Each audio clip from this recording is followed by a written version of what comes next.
Olá para todos que me acompanham nas redes sociais, como o YouTube, no meu canal de vídeos, o HM Video Center, no Facebook, no meu perfil e na minha página no Facebook, no Google Plus e no Twitter. Em especial para aqueles que me acompanham mais de perto, nas edições do Face Falante. Bem, eu começo essa edição com uma expressão que deve soar como familiar para muitos que acompanham as notícias na internet e nas redes sociais. Aeroporto ou rodoviária? Essa foi uma expressão repercutida durante os últimos dias. Hoje o motivo que me traz a este episódio do Face Falante é um daqueles fatos que, além de provocar em qualquer cidadão de bem vergonha alheia, revela a pobreza intelectual e social de parte de nossa elite. Mas o que mais nos deixa perplexos neste fato, raro por seu caráter tão público e explícito, uma vez que ocorreu em um perfil do Facebook, é ser protagonizado por pessoas que estão na posição de educadores, entre aspas, ligados a instituições consideradas de alto nível no ensino superior, responsáveis por alimentar a sociedade brasileira com a formação de profissionais críticos, sensíveis e qualificados para acolher e agir sobre as complexas demandas de nossa sociedade. Tudo começa com a professora de letras da PUC do Rio de Janeiro, a professora doutora Rosa Marina de Brito Meyer, que postou no seu perfil recentemente no Facebook a foto de um cidadão de bermuda e camiseta, regata, sentado a uma mesa, bebendo refrigerante no aeroporto Santos Dumont, na cidade do Rio de Janeiro. A foto sugere que o senhor, em um país tropical, em meio a uma onda de calor insuportável, em um ambiente que comporta o uso de seus trajes, está aguardando o horário de embarque em alguma aeronave. Até aí nada demais. O problema é que a doutora, em tom jocoso, ridiculariza a situação dizendo: aeroporto ou rodoviária? Viramos uma rodoviária? Cadê o glamour? O surpreendente é que ela teve plateia interativa, composta por outros representantes da primeira classe da educação brasileira. O magnífico reitor da Unirio, professor Dr. Luiz Pedro Sangil Jutuca, respondeu à provocação da colega. O glamour foi para o espaço. Em seguida, a professora doutora da PUC Rio retrucou: puxa, mas para o glamour falta muito. Isso está mais para a estiva. E o assunto não encerrou com isso. Em seguida, mais uma coleguinha, a coordenadora de graduação e professora da PUC Rio, Daniela Vargas, acrescentou em seu comentário: e sabe o que é pior? Quando esse tipo de passageiro senta exatamente ao seu lado e fica roçando o braço peludo no seu, porque, claro, não respeita ou não cabe nos limites do seu assento. O glamour de voar definitivamente se foi. Isso é só uma amostra do que tenho visto pelo Brasil. Sem perceber a autoironia, outra escreve: o bom senso ficou em casa. A história ganhou repercussão através do perfil Dilma Bolada. Em 24 horas, a longeva carreira acadêmica da professora doutora estava relegada à 10ª página de resultados da busca pelo seu nome no Google. O envergonhado pedido de desculpas da professora doutora parece ter chegado pouco atrasado. Mas o episódio nos revela questões importantes e deixa lições para quem quer aprender a conviver e a nutrir valores sociais e humanos autênticos. Esse episódio me faz lembrar um fato ocorrido em uma escola pública na qual eu estudei quando eu tinha 10 anos. Uma professora com um extenso currículo de graduações e pós-graduações em uma época onde essa formação era muito rara, ao declarar a vitória de um colega da mesma idade na disputa pela liderança da turma onde estudávamos, em meio à euforia do ambiente, ela se virou para uma colega de profissão e fez uma careta característica de desprezo pela vitória e pela importância do fato envolvendo o meu colega. Mas ainda mais marcante do que o triste ato protagonizado por esta professora foi o fato do meu colega dizer para mim, minutos mais tarde, que embora ela tenha tentado esconder a sua crítica venenosa, né, ele viu o que ela fez e relatou para mim a sua decepção, sua tristeza, seu desânimo, seu sentimento de confiança abalado na professora, rompido por um ato insano, inoportuno, né, feito por uma professora adulta em relação a um garoto de 10 anos. 33 anos depois, me vejo diante, né, de fatos ainda, de comportamentos bizarros como este, protagonizados por aqueles que ocupam o lugar de educadores. Fico refletindo como é que essas pessoas, ao invés de se apropriarem de um perfil, de uma rede social, como possibilidade de compartilhar informações, cultura, né, opiniões saudáveis, reflexões e experiências interessantes, optam por transformá-lo em um feudo virtual, onde as regras de cortesia, gentileza, bom senso e boa educação a serviço da boa convivência são suprimidos sem pudor, revelando o que elas realmente pensam e, portanto, são. Infelizmente, estamos mantendo em nosso país uma cultura de idolatria a certificações ornamentadas em papel especial, mas que não refletem qualificação real. Já faz tempo que educação no Brasil entra no repertório de discursos de superação e não como fonte de conhecimento para transformação. Uma sociedade que premia seus filhos com viagens, carros, né, entre outras quinquilharias e mimos, por terem passado no vestibular e com isso já serem diferentes dos demais, serem superiores. E estes já entram na universidade pensando em como será o glamour das comemorações da saída, como marca de um triunfo muitas vezes restrito ao protocolo e sem correspondente ético e intelectual. Nessa subcultura do ter para parecer ser, não importa se muitas e tantas vezes o curso é péssimo, se o coordenador é um acéfalo, se o professor é um picareta, se não há critério nem estratégia pedagógica, se não é preciso ler meia dúzia de linhas de texto para preencher aquela prova que não prova nada, ou se a prova é mera formalidade e que, ao ser examinada de perto, causa risos constrangedores aos mais relapsos dos alunos. Não importa se o indivíduo sai da faculdade com a mesma bagagem que chegou à vida. O que importa é que ele saia com o status e a credencial de privilégios que o coloca tão diferente dos demais, que o garante prisão especial caso ele cometa um crime. É por isso e por outras que existem no Brasil tantos erros médicos e de enfermeiros, tantos engenheiros que constroem prédios que não ficam em pé, juízes e advogados que se perdem na defesa e no julgamento, psicólogos que não sabem acolher nem promover a reflexão, entre outras aberrações que estamos normalizando para nossa própria desgraça.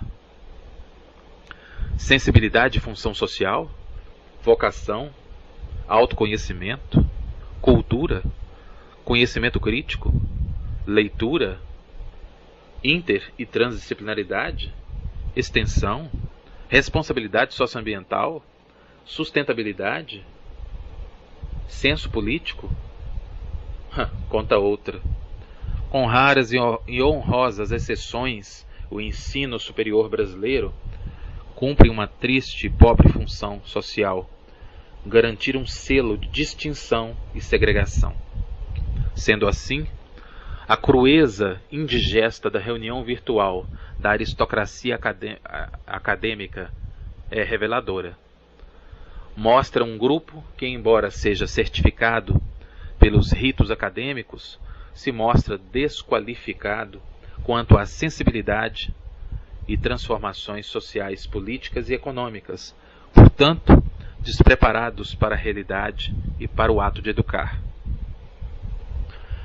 Esse episódio também revela a edição do mito da caverna de Platão, revelando o que pensam os prisioneiros ideológicos da caverna acadêmica, com sua arrogância, numa edição pós-moderna da caverna envidraçada com ar-condicionado, teto de gesso, iluminação especial, cadeiras giratórias, redes Wi-Fi, mas bem longe da realidade.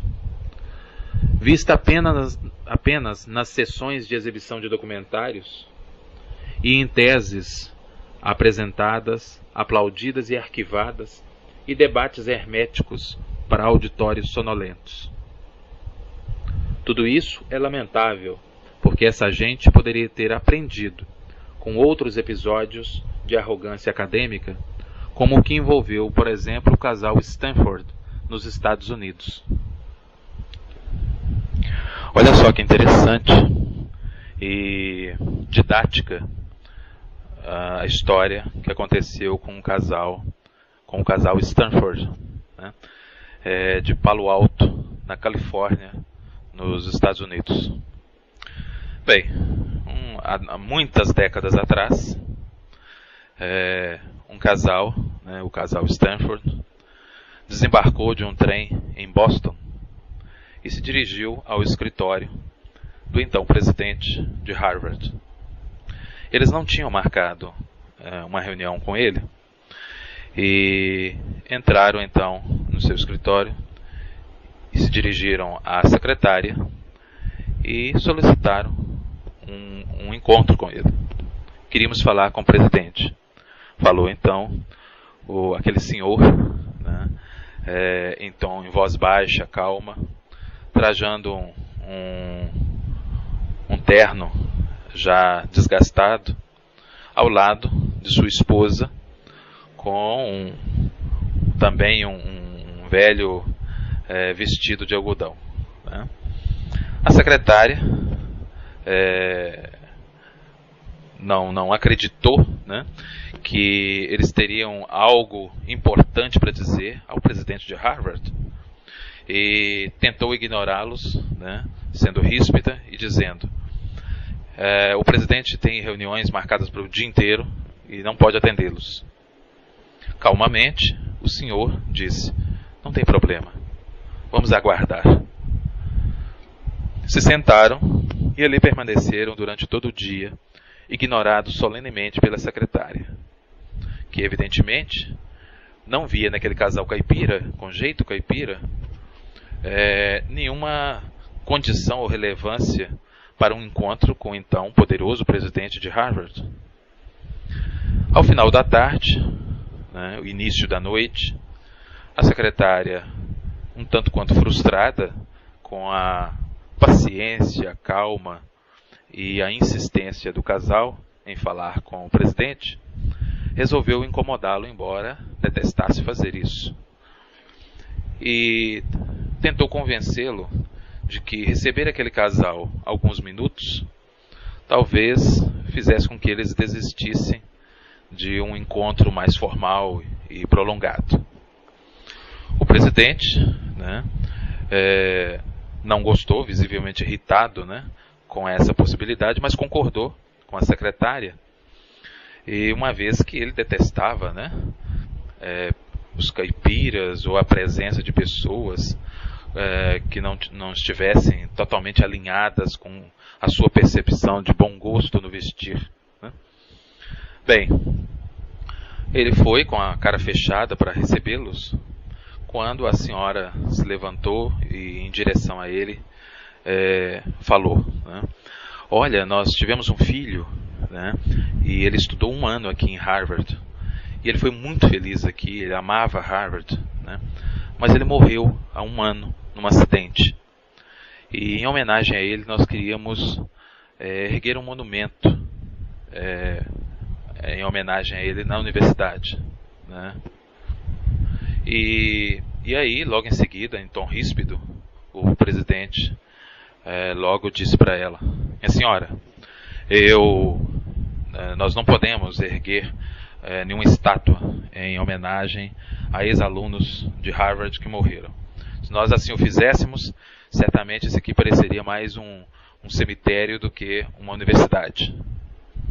Aí ela disse: não, mas eu não quero, nós não queremos doar uma estátua em homenagem ao nosso filho. Nós queremos doar um edifício para a universidade. Aí ele olhou para os trajes do casal com certo desprezo, né? E disse para ela: um edifício? Vocês têm uma pálida ideia de quanto custa um edifício? Harvard tem mais de 7,5 milhões de dólares em edifícios. E a senhora fez um pequeno silêncio e, voltando-se para o marido, ela disse: bem, se uma universidade custa só 7,5 milhões de dólares, por que não construímos a nossa própria? E o marido concordou, e eles se levantaram e saíram, deixando o presidente de Harvard meio confuso, né?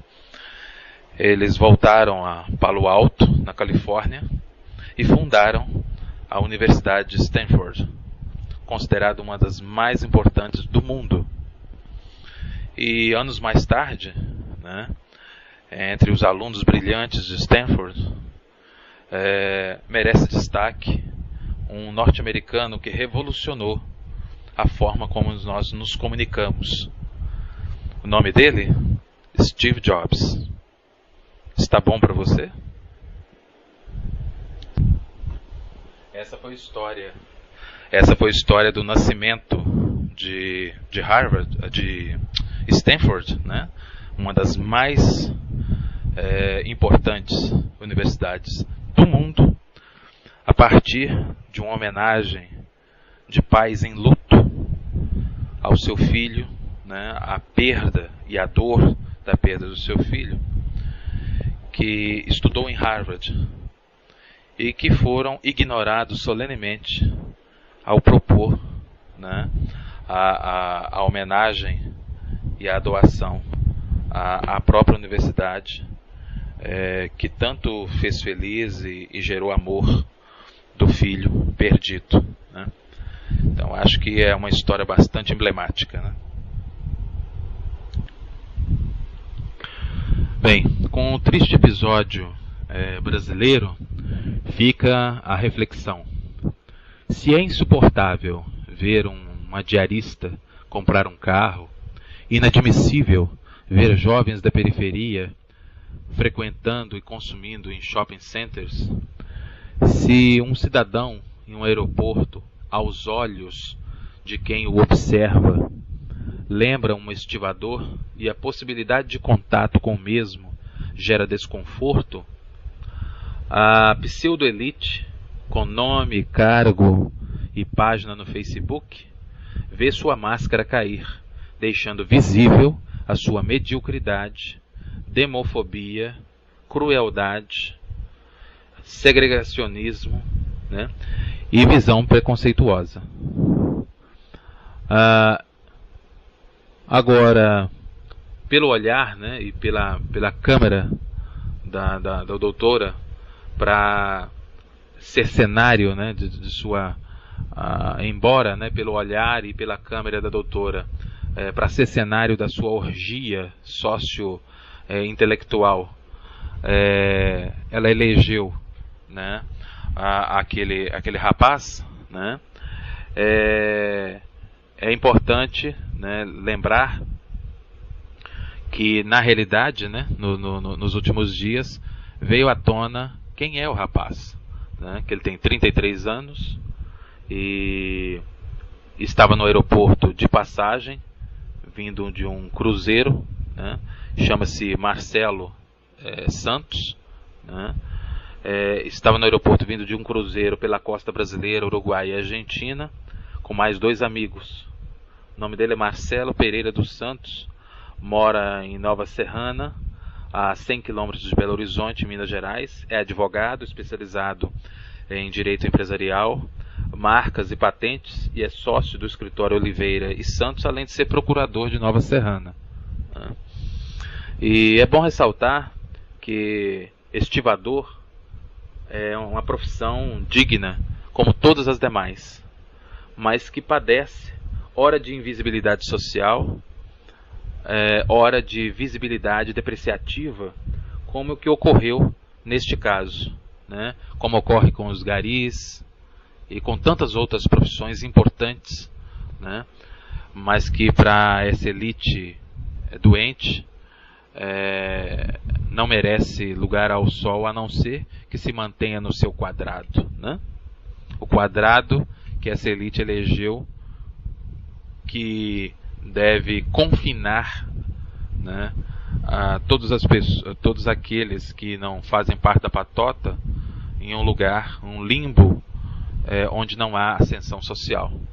Mas convém lembrarmos que este mesmo olhar estereotipado que o categorizou, né, pejorativamente, é o mesmo que rotula um negro na condução de um carro de luxo como motorista ou o mecânico que está conduzindo o veículo de volta ao seu proprietário.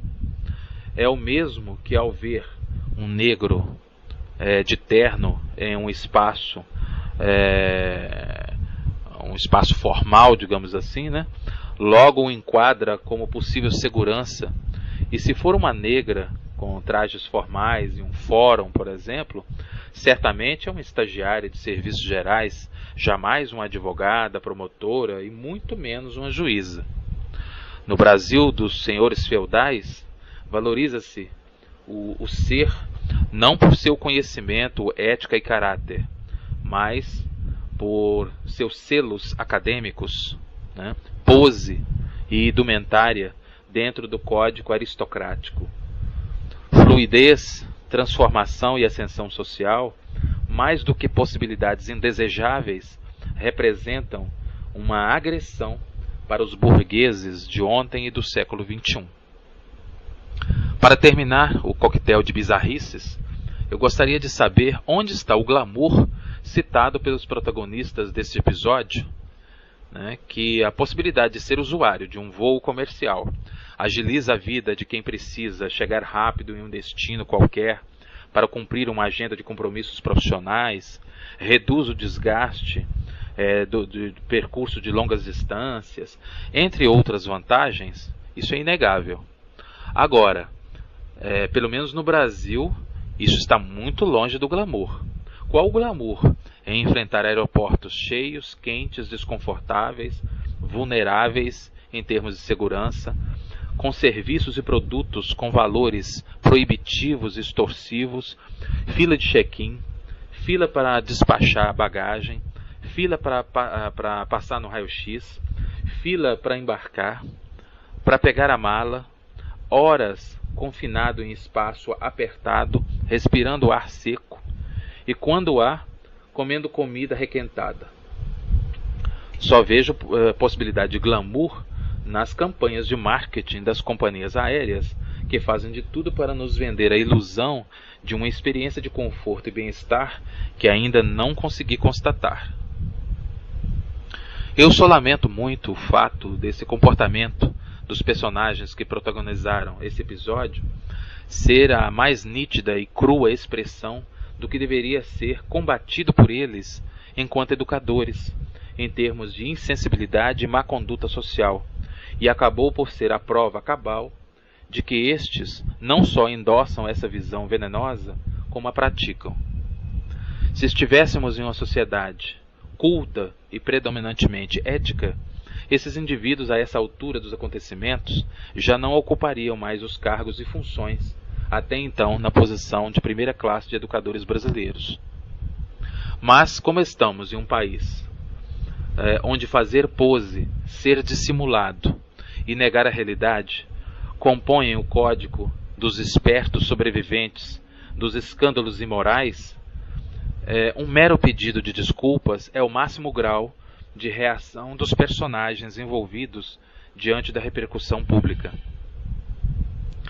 O choque causado pelo conflito rodoviário-aeroporto vai muito além da estupidez acadêmica. Rodoviária e aeroporto ainda vão reeditar novos pontos de tensão e desconforto de uma forma mais veloz do que a perda de glamour em voar. Motivados pela paralisia intelectual e anemia cultural, consolidados como norma morna de nossa sociedade. Até quando? Essa é uma resposta que só os acontecimentos futuros nos darão.